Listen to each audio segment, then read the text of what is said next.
Hey guys, Chase with TruAudio here. Today I want to talk to you about our larger outdoor system, also known as our landscape series. We want to help you feel the most comfortable when it comes to actually specifying and recommending this to a customer, as well as how to install it.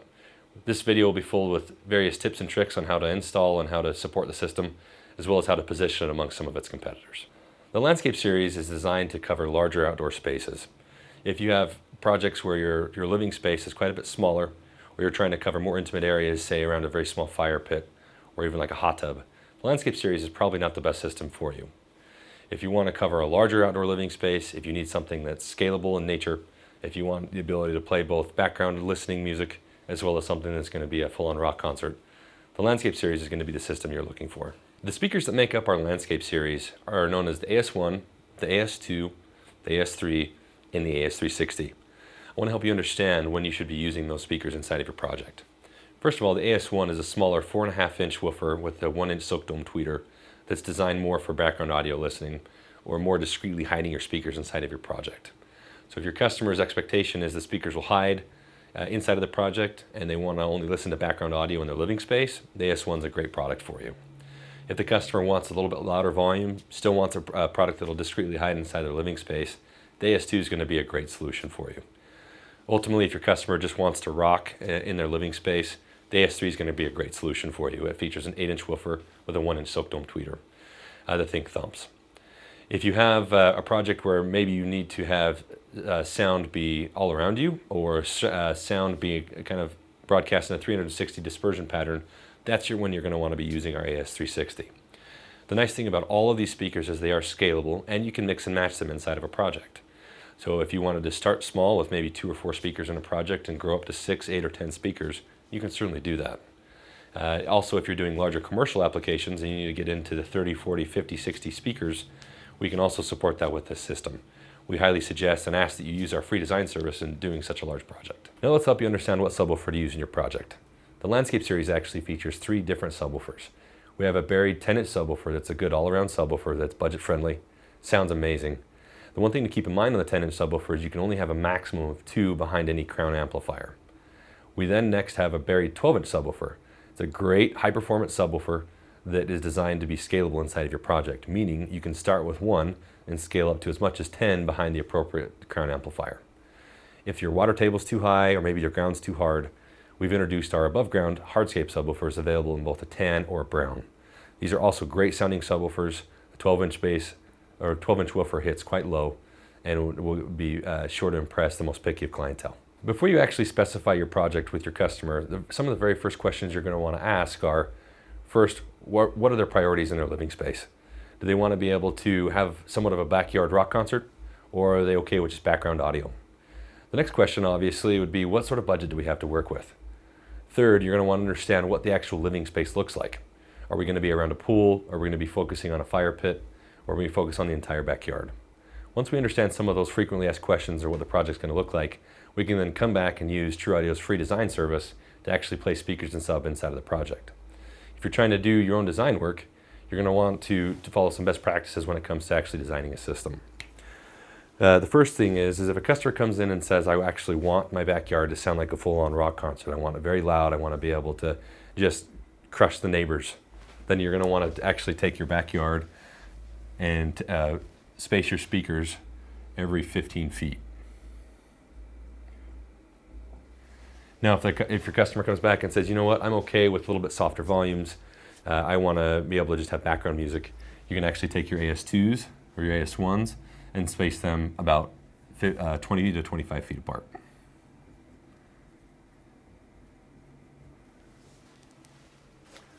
And then once again, it's also a big variable, and this is how large your living space is. If you're dealing with a smaller living space, you can get away with less speakers. If you have a much larger living space, you want to cover a lot of territory, you're going to use a lot more product to actually fill the backyard up. As you design your landscape series system, one of the most important things for you to understand the difference of is a 70-volt system versus an 8-ohm system. Right out of the gate, the biggest differentiator is how the system is actually wired up. An 8-ohm system is actually wired in such a manner where every speaker is home run back to the amplifier, where you're actually running one 16 or 14 gauge conductor back from your positive channel on your amplifier out to the positive channel on your speaker, and then another 14 or 16 gauge conductor from your negative channel on your amplifier to the negative channel on your speaker. The difference in 70 volt compared to 8 ohm is that you're now actually wiring all of your speakers up in parallel, where you're coming off of a single channel on an amplifier and you're tying all of your positives together and you're tying all of your negatives together. Some of the other advantages and disadvantages to 8 ohm and 70 volt are 8 ohm allows you to hear a much cleaner sound, much more full sound. It does come at a cost, obviously, where you're running quite a bit more wire. 70 volt, just because the nature of what 70 volt is, you're actually running your audio signal through a 70 volt transformer, there is some signal loss there. I will tell you, however, TruAudio has done a very good job in their transformer design and specifications so that audio loss is very minimal. So then comes the question of what's the priority in the system? Is it more high quality sound, or do you want to be able to cover a much larger area? One advantage to 70 volt systems is that you can run thousands of feet without any significant volume loss. Whereas 8 ohm, unfortunately, you can only run a couple hundred feet before you start witnessing a pretty substantial loss in your volume. Another advantage of 70 volt is that it is scalable, where you can actually start installing a project with only 2 or 4 speakers and 1 or 2 subwoofers, and then when the customer perhaps has additional budget, or they once again fall in love with your audio system and they want you to come back and do more, you can pick up right where you left off from the positive and negative terminal and add additional speakers, so long as your amplifier is sized appropriately. Another thing that not very many people take into account in their outdoor audio projects is that where your customer is going to be. In a project, if they're stationary, taking advantage of the stereo sound, or left, where you get discrete objects coming out of both your left and your right channel, or is your customer going to actually be mobile or dynamic in their living space, meaning they're going to be moving around?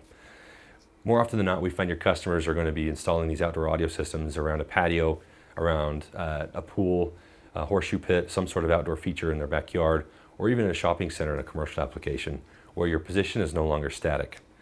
What's important to understand here is that often artists will broadcast certain objects through your left and your right channel discreetly, whereas if you're moving through a project, you're not going to pick that up if he's going to, say, play a snare drum out of the left channel and you're going to play a bass guitar out of your right channel. So in our 70 volt systems, we actually take all of those objects inside of the left and the right channel, and we do what's called a monosum, where we're bringing all the objects together and playing them through every single speaker. That way, as your customer is traveling through their project, they're able to hear all of the effects the artist originally intended for them to hear. Once you understand your customer's expectations as far as volume is concerned in their living space, now you can start to actually place subwoofers in the project. We recommend placing the subwoofer about 15 to 30 feet away from your primary listening area, once again depending on your customer's expectations. If they want to hear a lot more bass, you're going to want to put that subwoofer closer to living space. If they want a little more balance and even throughout the entire project, you're going to put that a little bit more in a central location in the project. If you have multiple subwoofers in a project, you're actually going to want to space those subwoofers anywhere from 60 to 100 feet apart. One of the beautiful things about TruAudio's landscape system is the directionality of the speakers. Both the AS1 and the AS2, and soon to be the AS3, they will be directional inside your project, meaning once they have been placed in your project, they will only broadcast sound out into your living space. Whereas other speakers would tend to be omnidirectional, where you're bleeding over into potentially your neighbor's area. So the AS1 and the AS2, as well as the AS3, will basically broadcast sound wherever they are pointed. Now, if you have an application in your project where maybe you have an island inside of your living space, or you have something where you want sound 360 degrees, that's when you're going to now want to introduce our AS360, which is a great product that allows you to broadcast sound completely around the speaker rather than just one direction. Let me help you understand what all makes up a landscape series system. There are a couple of key components that you absolutely cannot live without. Number one, you need a source device. On the low end, we recommend Bluetooth. If you have a budget-conscious customer and they want to be able to have something very easy to pair their phone with, a Bluetooth receiver does a great job. However, that is distance limited. Whenever we can, we recommend that you use some sort of internet music streamer. In our particular scenario, anytime we're asked to design a project, we're going to recommend our Vessel A1. It's a great product because your phones can now interface directly with the system as long as they share the same internet connection. And we actually have created a video that talks a little bit more about the A1 in regards to the landscape series system in a different video. Once you've identified what source device you want to use on the project, the next thing you're going to need is an amplifier. For all of our landscape series projects, we recommend the Crown amplifier, either the CDI 1000, 2000, 4000, or 6000, and that's going to vary based on the size of the project, the total number of speakers and subwoofers. Obviously, a system's not a system until you actually have had, or until you install speakers as well as subwoofer in that project. Depending on the size of the project, you're going to be taking your AS1, AS2, AS3, or your AS360 and spacing those anywhere from 15 to 25 feet in the project, depending on the customer's requirements. In the subwoofers, you're going to be placing at least one, and in some scenarios, 2, 4, 6, or 10, depending on the size of the project. From your vessel receiver, you're going to be tying into your crown amplifier with an RCA cable. From your crown amplifier, you're going to be running out your speakers with preferably 14 gauge 2-conductor wire. You're going to need a separate feed from the crown amplifier to the speakers, and then you're going to have a separate feed for the subwoofers that needs to be 14 gauge 2 conductors. Let's give you some installation tips and some best practices when the time comes for your Landscape Series installation. Number one, as you start to unpackage all the products, make sure everything is received to you in good shape. Second, as you're placing your speakers out into your project, you want to make sure that everything is set to 70 volt. On the back, your AS1s, AS2s, AS3s, and on the bottom of your AS360, you'll see a tap setting. It's a little knob with an arrow on it. Make sure they point to one of the 70 volt settings, anywhere from 2 up to 30 or even 60 watts, and make sure that those are somewhere in there. If they're pointing at the 8 ohm setting and you actually use your amplifier to drive 70 volts to them, you risk damaging or even blowing the speaker. Make sure your subwoofers are appropriately capped off to be running in either 70 volt or 4 ohm. Third, when you install your amplifier, you're going to want to make sure you do so in a temperature-controlled environment. Make sure it's out of any direct dust, humidity, rain, or extreme temperatures. Also, as you're installing your amplifier, you're going to want to make sure that you power it on and select your appropriate DSP presets inside of the crown amplifier before you hook up any of your speakers. Doing so will help you guarantee that you do not blow any speakers inadvertently. If you hook your speakers up and try and play music before you actually select your DSP presets, you will damage and or blow the subwoofers and the speakers, which can be quite costly. A reminder, our 5-year limited warranty only covers product that has been damaged as a manufacturing defect and does not cover accidental blowing or failures of the speaker as a result of misuse or mishandling or miscare. If at any time during your system design or installation you have any questions, please do not hesitate to reach out to our customer service and support team. We are happy to help and we want to be with you every step of the way. The last thing we want is an unhappy customer because instructions weren't followed or something wasn't specified correctly. Please call us at 888-858-1555 or send an email to tech@truaudio.com.